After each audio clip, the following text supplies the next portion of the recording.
शुक्राचार्यांच्या उपदेशानं त्रिवार वायू भक्षण करून अन्न पाण्याचा त्याग करून ब्रह्मदेवांची कठोरात्मक कठोर तपस्येचे फळ या सिंधुरासुरास अमृतत्वाचं दान प्राप्त झालं. या नरदेहाच्या मस्तकी साक्षात सृष्टीरचना ब्रह्मदेवाचा वरद हस्त. ब्रह्मदेवांच्या वरदानानं हा दैत्यराज सिंधुरासूर या ब्रह्मांडामध्ये अमर झाला दैत्यराज सिंधुरासूर अमर. नारायण नारायण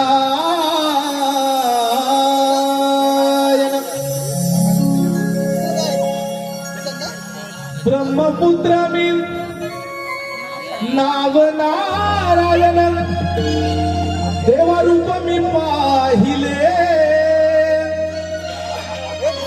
ब्रह्मपुत्र मी नाव नारायण देवारूप मी पाहिले. धुंद होऊन गुण गाऊन मन मी मोहिले. धुंद होऊन गुण गाऊन मन मी मोहिले.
चालत आले देव दत्तांचे वाद अद्याप काही संपणार नाही. नारायण नारायण. पण हे असो तो किती वेळ आहेत ना. प्रथम ती देवांची आराधना करतात आणि एकदा का त्यांना अमरपणाचा वर मिळाला मग ते देवांवरती आक्रमण करतात. नारायण नारायण. पण त्या असुरांना या नाथाची काही तेव्हा कळलेली नाही आणि ती कळणार देखील नाही. नारायण नारायण. आता तर दैत्यराज सिंधुरासुराची भेट घेतली पाहिजे. नारायण नारायण.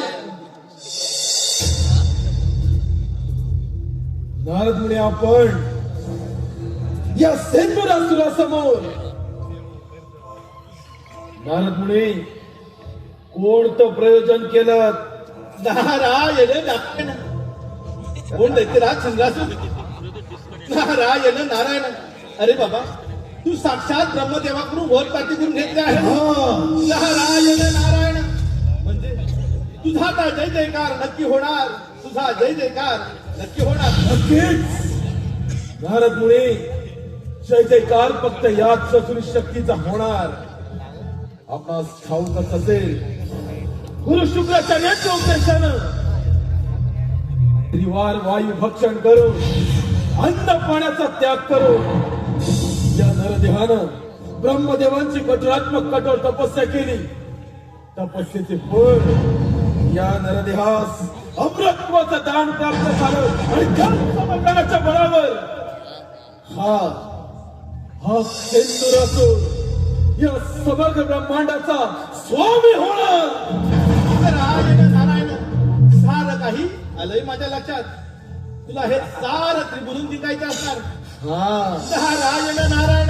पण दैत्यरा त्यासाठी मी सांगेन तसं तुला करावं लागेल आणि ते तुला जमेल का. नाहीतर नारायण नारायण.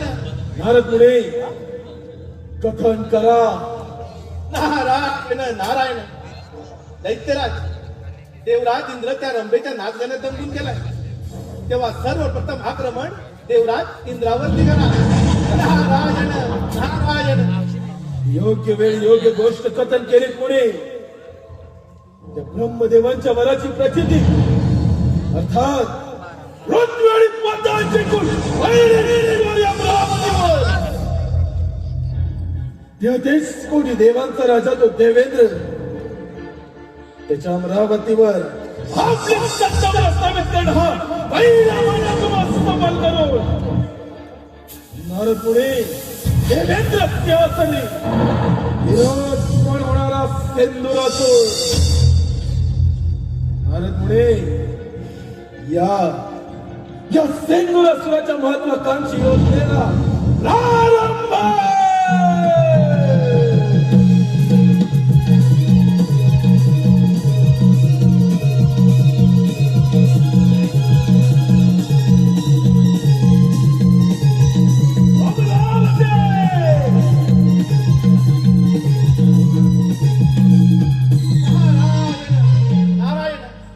आता हे कथन जाऊन देवराज इंद्र यांना सांगतो. म्हणूनच मी म्हणतो तू अंती दास एकलाच प्राण्या तू माझे माझे म्हणून तू अंती दास एकलाच प्राण्या तू माझे माझे म्हणून नाही रे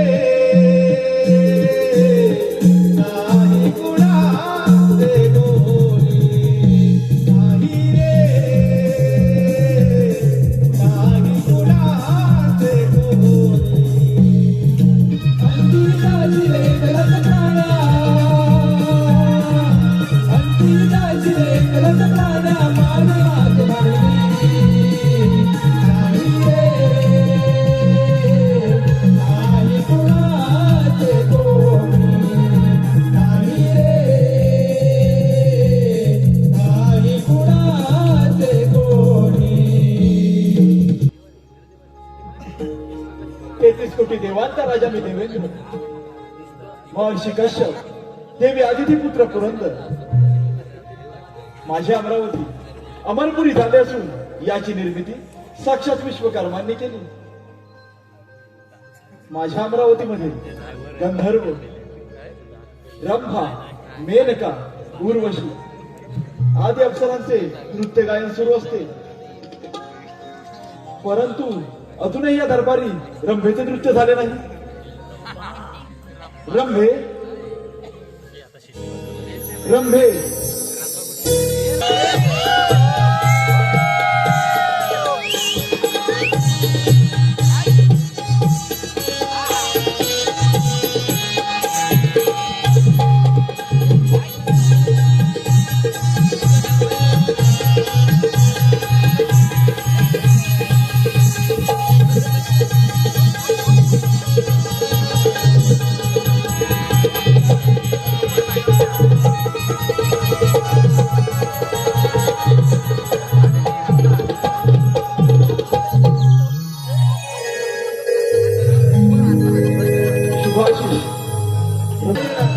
नारायण.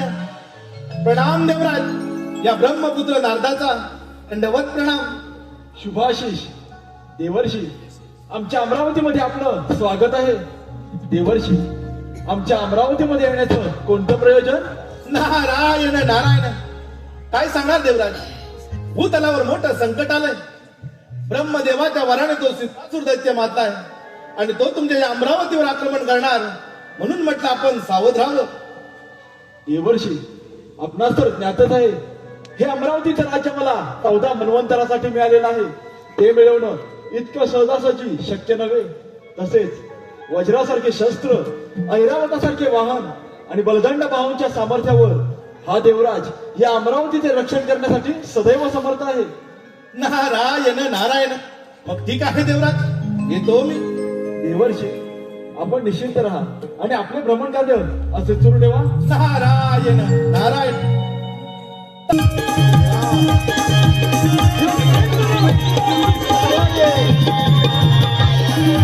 Okay.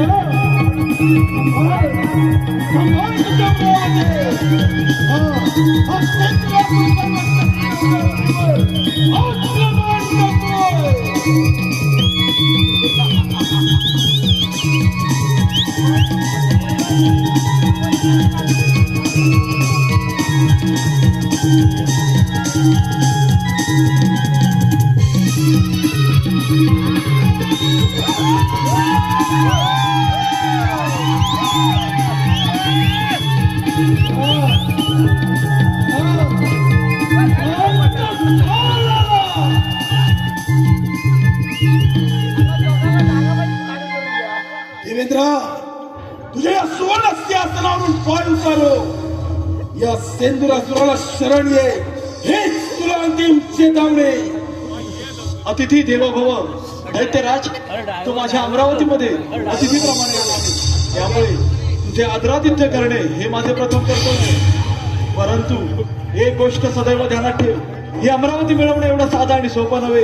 एक सहस्र अश्वमेध यज्ञ पूर्ण करून हा देवराज या इंद्रपदावरती विराजमान झाला आहे. माझी तुला विनंती आहे, माझ्या अमरावतीमधून माघारी जा. देवेंद्र, सेंदुरासुर तुझ्या अमरावतीमध्ये आला माघारी जाण्यासाठी नव्हे, तुझ्या छाताडावर पाय रोवून या सुवर्ण सिंहासनावर विराजमान होण्यासाठी. दैत्यराज, ज्या मनसुब्याने तू माझ्या अमरावतीमध्ये आला आहे, तो मनसुबा हा देवराज इंद्र कधीच पूर्ण होऊ देणार नाही. एवढं सामर्थ्य तुझ्या तपोबलामध्ये असेल तर मग या रणांगणामध्ये होऊन चौथ्या संग्राम. देवेंद्र, मग आजच्या युद्धाचे समारोहामध्ये तुझ्या अमरावती आक्रमण.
तपोबलाच्या साह्याने तू डोळ्यातून देखील अंध झाला आहे. त्यात तुझी सतत विवेक देखील नष्ट झाली. तो अवलंबलेला हा पूर्ण करू दे. हो तुझ्या मुलामध्ये करू दे. आज या सुवर्णस्य आसनावर दैत्यराज सिंधुराज विराजमान होणार. तुझं देवांना विनष्ट करणार. ज्यावेळी स्वर्ग निर्मिती झाली त्याच वेळी या अमरावतीची सत्ता प्रस्थापित करण्यासाठी श्रेष्ठ ठरलं ते आम्ही देवगण. ही अमरावती आम्हा देवांची राजधानी, इंद्राचा दरबार, इथे सत्ता ही आम्हा देवांची करणार. तुम्हाला ऐकायची नव्हे. रंभावर्षी लेखांसारख्या अप्सरांच्या सानिध्यात होम विलास करणारा तू देवेंद्र. देवेंद्रा, हेच का तुझं देवत्व, हेच तुझं श्रेष्ठत्व. समुद्र मंथनातून प्राप्त झालेल्या मदिरेसाठी लढाई करणारे तुम्ही दैत्य. अमरावतीवरती सत्ता प्रस्थापित करण्याची स्वप्ने रंगवू नका. तुम्हा दैत्यांचे हे स्वप्न भंग करण्यासाठी हा देवराज सदैव समर्थ आहे. हा त्या केंद्राच्या प्रधानीचा पहिला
निशस्त्रावरती शस्त्र चालवणे अयोग्याचा धर्म नव्हे. मग शरणाला देखील मरण नाही. शास्त्रीय धर्म सांगतो काय तर म्हणे अमरावतीचा राजा देवेंद्रा सिंधुराष्ट्राच्या चरणाचा दास झालास. यालाच म्हणतात काल परिवर्तन. काल परिवर्तन. परिवर्तन